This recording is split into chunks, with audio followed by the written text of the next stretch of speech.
So you want to reduce your ultra-processed food consumption, but you have no idea where to start. This video, hopefully by the end of it, you are going to know what ingredients to look out for and ultimately some key takeaways that will help you in terms of your diet overall. I'm going to go through 5 different topics, 4 of which are ingredients that I want you to look out for. And I want to preface this video with 2 things. The first of which is any food that is labeled as healthy likely isn't. And so by that, if you go into the shops or next time you go to the shops and you see products that are littered with different labels, whether it's high protein, low fat, low calorie in particular, then just know that that is being compensated for something else. And typically it's in the form of the amount of ingredients on the rear side. So anything that's labeled as healthy likely isn't. I mean, think about it. Meat, dairy, eggs, fruit, vegetables, none of those foods are marketed. They're probably just sold raw or in a see-through bag. Secondly, and most importantly, is the poison is in the dosage. I'm not expecting you to go away from this video and never have these products that I'm about to mention ever again. But equally, just be mindful of how much of these foods constitute your diet at the moment. And even if it's 30 or 20%, I still think there's room to reduce it. So on that note, the first thing I want you to be mindful of is the first ingredient. By law, and I'm pretty sure this is internationally, by law, the biggest ingredient has to be the first. And if that first ingredient is water, it's going to be ultra-processed food. Now, you're probably thinking, how on earth does that work? I mean, I equally had that moment as well. But I'm going to show you 2 products here, and we're going to go shopping at Aldi first. These are high-protein banana pancakes. Now, at face value, and you'll notice a trend or a theme in this video, this has 25 grams of protein. So already you're thinking, this must be healthy for me because it's got lots of protein in it. If you are to look at the ingredients, the first ingredient you'll see is water. Now for pancakes, it should be wheat flour. Like it's constituted of wheat. But that's the second ingredient. So 2 things should come to mind if the first ingredient is water. The first is that this has no nutritional value at all. It really doesn't. And the second thing is that this is very cheap to produce. The first ingredient is water. They are very low production costs and probably a very high profit margin on such products. Another one that I also saw in Aldi was the protein brownie. I didn't buy it, to clarify. But again, this has 19 grams of protein on the pack. So immediately you think, this must be good for me. I can boost my protein intake. This is like a match made in heaven. I can have a brownie and still benefit from it. If you're to look at the ingredients, the first ingredient, again, is water. It has pea protein as the second for obvious reasons. It has sugar as the third ingredient, and only the fourth ingredient will you see wheat flour. Now, you would think that wheat flour is the first ingredient, but no, you are, or I was, sadly mistaken. So, rule of thumb, if the first ingredient is water, stay away.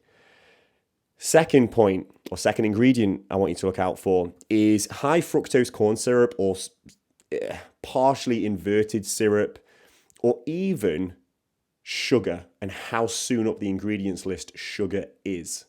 Now, the reason I say this is high fructose corn syrup is mainly found in the US. It's very cheap to produce and it is in a lot of products in the US. The UK, we basically just add sugar to products instead, because it's cheaper, notably cheaper than importing the high fructose corn syrup and then obviously distributing it. So the UK, we just add sugar. But there's a few things that I want you to look out for. Firstly, what does it actually do? It gives food a lot of sweetness. It gives it texture. In some cases, it gives it dryness. And there's a few examples I'm going to show you here. The first of which is Nestle shredded wheat honey nut cereal.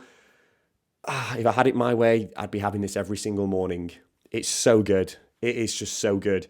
And again, you would think, oh, this is decent. It has honey and nut in, and it's wheat, right? Now, if you were to look at the ingredients, you'll notice that sugar is the second ingredient, very high up there, and you do have glucose syrup as well. So you've got your added sugar, and then you've got an added bit of sweetness in addition. Now, I mentioned dryness earlier.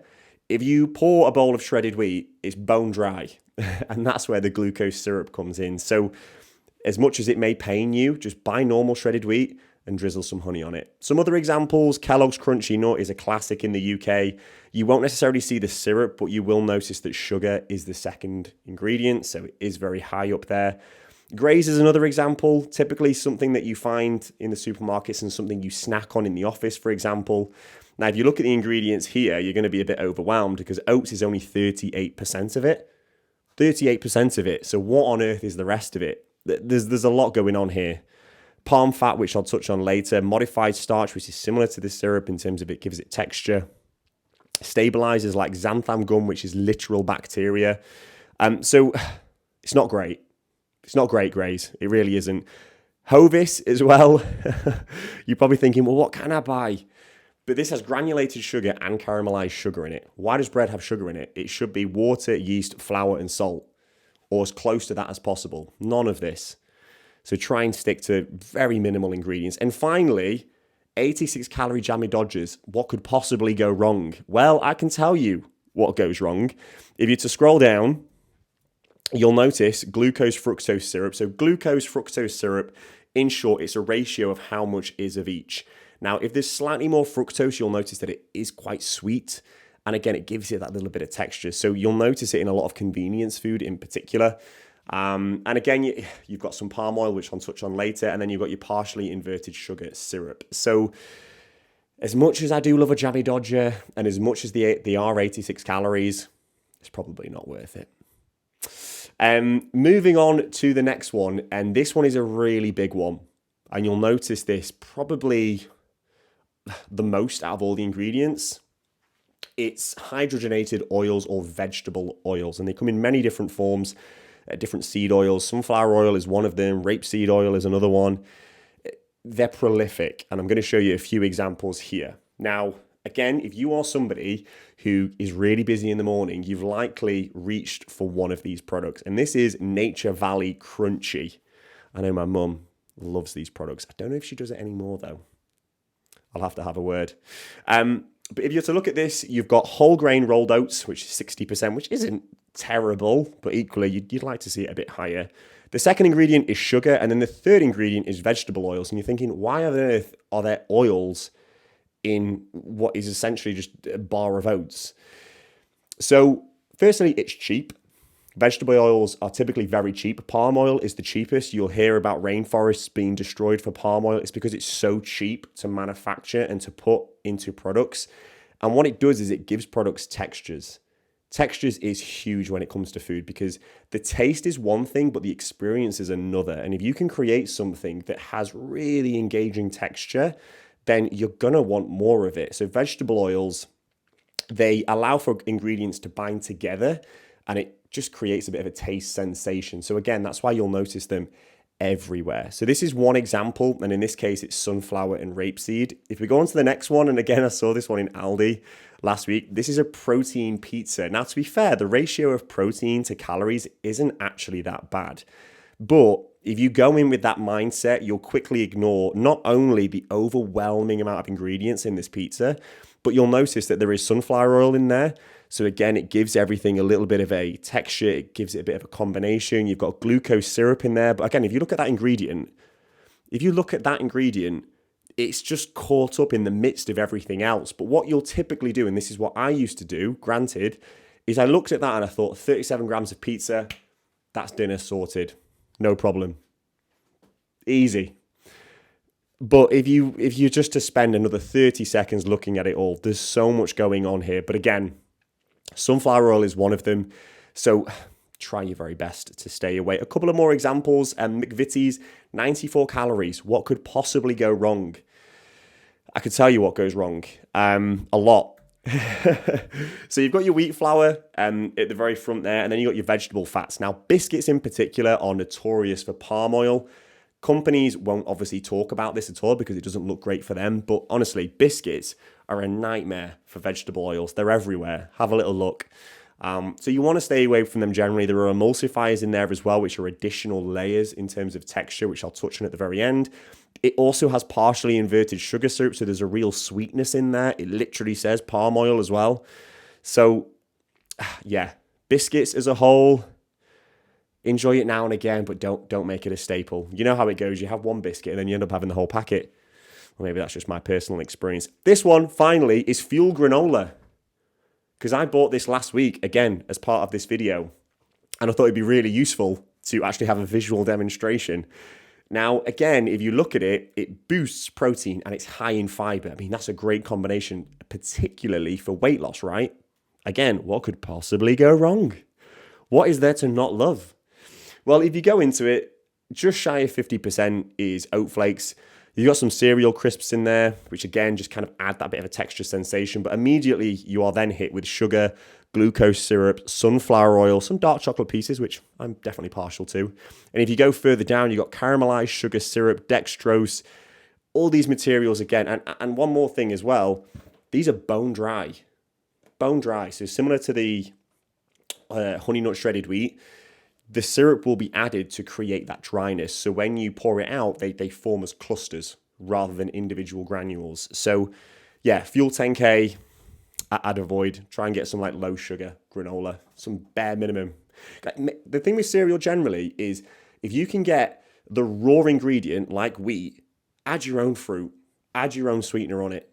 Honey and fruit is just it's marvelous. Now, the fourth one, I'm not going to necessarily show you many demonstrations. This is just best before date. If some food has a best before date of like 6 to 12 months down the line, that should tell you that that isn't fresh produce. And that is probably going to be in the form of a tin, in the form of a crinkly plastic packet. You want to generally stay away. You don't want your fridge to be bare and your cupboards to be full. That in itself tells you that you've probably gone a bit too far into ultra processed food. So I won't labor that point, but the longer the expiry date, generally speaking, the less of that food you want. And then finally, it's going to be emulsifiers. Now, emulsifiers I've kind of touched on a little bit. They are similar in terms of vegetable oils. They give texture, they give consistency in particular. I've got a few examples here, which I'll show you in a moment. And again, these are littered everywhere. They're very cheap to produce, and it helps manufacturers produce textures and consistencies that allow their products to ship well, and they allow their products to feel really good, whether they've been bought and eaten on day 1 or day 30. So one example here is Kingsmill Medium 50/50 bread. And the reason I highlight this one is you look at it and think 50/50, you're getting the best of both worlds. Hannah Montana. No, not quite. If you're to scroll down and if you're to look at the ingredients, you'll notice that wheat flour is the first ingredient and it's only 33%. That is relatively low. You've got your whole wheat flour as well, which boosts it up a little bit, which is great. And then you've got your water, yeast, and salt. So if it was to end here, fantastic, jobs are good and Bob's your uncle, but it does continue. And this is where you get your vegetable oils, rapeseed, sustainable palm oil, and then you get your emulsifiers. And this is why when you get a loaf of Hovis, you can squidge it really, really thinly. And it's almost like a xylophone because of how many emulsifiers are in it. It gives it that stretchiness and that softness. And that's why when you have one slice, you want 10.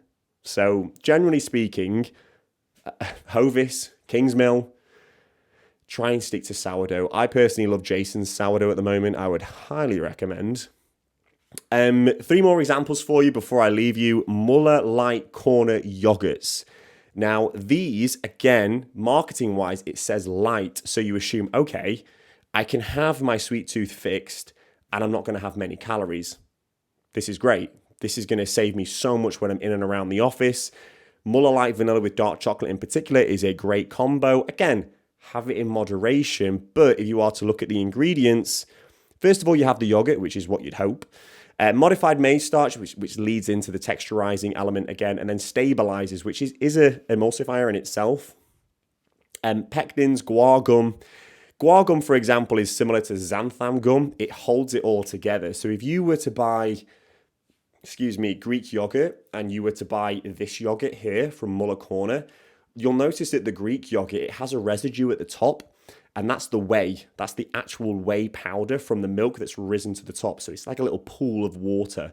That's fine. It's perfectly normal, perfectly healthy, absolutely fine to have.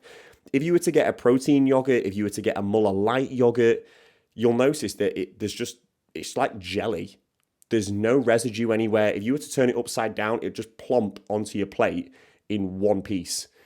That is what emulsifiers do. And when you eat it as well, it's like a jelly texture. So generally speaking with yogurt, try and stick to Greek yogurt as best as you can. And again, Add in honey, add in fruit. That's what I do, and you're just going to feel so much better for it. My penultimate one is an Asda chicken salad, which is part of a meal deal, and I was the meal deal king, okay? The meal deal king. Had one every day, sometimes 2 a day. Not great, I know. But it's a chicken salad, so you assume this isn't bad. You know, it's got a bit of salad in there. I'm going to get my protein in there. It's only 388 calories. Understandable. Very much understandable. Cooked chicken breast is 30% of it. Of that, 98% is chicken breast, which is actually pretty good. You've got your wheat flour in there, which is all right. But then when we get about halfway down, we start to notice a few things. Added water, rapeseed oil, corn flour oil, sugar. And then towards the very end, you have your E numbers. So emulsifiers can often be identified by E numbers. So you've got 2 here. You've got 1 at the end. Again, if you were to have a meal deal sandwich, they're very squidgy, they're very moreish. And so it's easy to say make your own sandwiches, but if you can do your best to do that, you're going to save so many digestion problems. And on a final note, I'm going to end it with this thought. This ice cream is what I used to buy every Saturday. And every Saturday, I used to get excited at the thought of having a whole tub of ice cream for less than 400 calories. Now, this is one of, I think, maybe 10 different flavors. It sounds amazing, and I'm shocked I didn't question it earlier, but if something's too good to be true, it probably is. And if you are to scroll down, I'm going to leave you with this. Look at all these ingredients. Honestly, some of them I don't even know what they are. But what I can tell you is that a lot of what is in here is purely texturizing gums, texturizing ingredients that allow for the viscosity and the texture of ice cream. There's a lot of nothing in here. And, you know, if you look towards the end in terms of emulsifiers, you've got your mono and diglycerides of fatty acids at the bottom. You've then got your stabilizers, which act in a similar way in terms of bean gum, guar gum, and then your sweetener as well. There is so much going on here. And you've got your rapeseed oil. My best advice, and you can probably take this into different areas of life, if you're going to do something, do it properly. Even if you're trying to lose weight, this is going to give you so much discomfort in terms of your tummy, or at least that's how I felt on a Sunday morning. And I didn't correlate the two at the time. I would rather you go into Asda and you get some Haagen-Dazs, mango and raspberry. Yes, it's going to be notably more calories, but look at the difference in the ingredients list. It's less than half. It is literally less than half. Now, granted, the majority of it is probably going to be sugar, but I would rather you have this and have less digestion problems and probably feel fuller from having less than alternatively picking something which is just synthetic. It's made in a lab.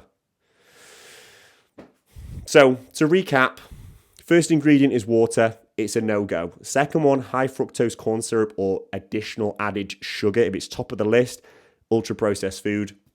Thirdly, vegetable oils. They're everywhere. Try and reduce that as much as possible. Best before date, use a bit of common sense. If it's in a tin, keep it to a minimum. And then finally, emulsifiers. If they're littered with E numbers, equally stay away. I hope this video has been of use. If you want to see more of this, let me know. I'll catch you in the next one.